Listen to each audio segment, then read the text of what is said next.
Ashwin sweets and ஸ்நாக்ஸின் விழாக்கால கொண்டாட்டம். இந்த தீபாவளியை அஸ்வின்ஸின் இனிப்பு மற்றும் கார வகைகளை வாங்கி மகிழ்ச்சியுடன் கொண்டாடுங்கள். டெல்லியில் ஆப்கானிஸ்தான் வெளியுறவு அமைச்சரின் செய்தியாளர்கள் சந்திப்பில் பெண் பத்திரிகையாளர்கள் அனுமதிக்கப்படாதது பெரும் சர்ச்சையை ஏற்படுத்தியுள்ளது.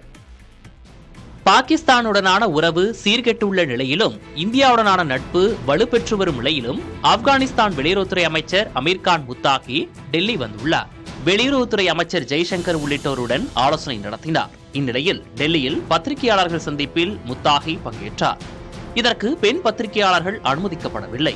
ஆப்கானிஸ்தானில் தலிபான் ஆட்சியாளர்கள் பெண்களின் உரிமைகளை மறுத்து வருவதாக குற்றச்சாட்டுகள் உள்ள நிலையில் டெல்லி நீழ்விலும் பெண் செய்தியாளர்கள் அனுமதிக்கப்படாதது சர்ச்சையை ஏற்படுத்தியது. இது தொடர்பாக கருத்து தெரிவித்துள்ள மக்களவை எதிர்க்கட்சித் தலைவர் ராகுல் காந்தி பெண்களுக்கு ஆதரவாக இருப்பதில் பலவீனமானவர் என பிரதமர் மோடியை சாடியுள்ளார். பெண்களுக்கு வலிமை அளிப்பது குறித்து உரத்த குரலில் பேசியதெல்லாம் வெற்று பேச்சு என்று பிரதமர் மோடி நிரூபித்துள்ளதாகவும் ராகுல் காந்தி கூறியுள்ளார். காங்கிரஸ் மூத்த தலைவர் சிதம்பரம் எதிர்ப்பு தெரிவித்து ஆண் பத்திரிகையாளர்களும் செய்தியாளர் சந்திப்பை புறக்கணித்திருக்க வேண்டும் என கூறியுள்ளார். இச்செயல் பேரதிர்ச்சி தருவதாக கூறியுள்ள காங்கிரஸ் பொதுச் செயலர் பிரியங்கா காந்தி பிரதமர் மோடி தன் நிலைப்பாட்டை தெரிவிக்க வேண்டும் என வலியுறுத்தியுள்ளார்.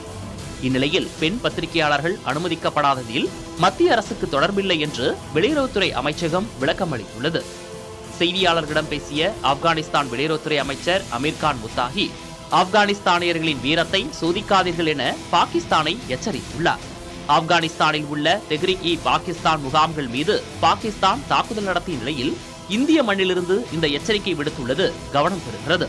எங்கள் வீரம் எப்படிப்பட்டது என்பதை தெரிந்து கொள்ள விரும்புபவர்கள் அமெரிக்காவிடமும் நேட்டோவிடமும் ரஷ்யாவிடமும் கேட்டு தெரிந்து கொள்ளட்டும் என்றும் அமீர்கான் முத்தாகி கூறியுள்ளார்.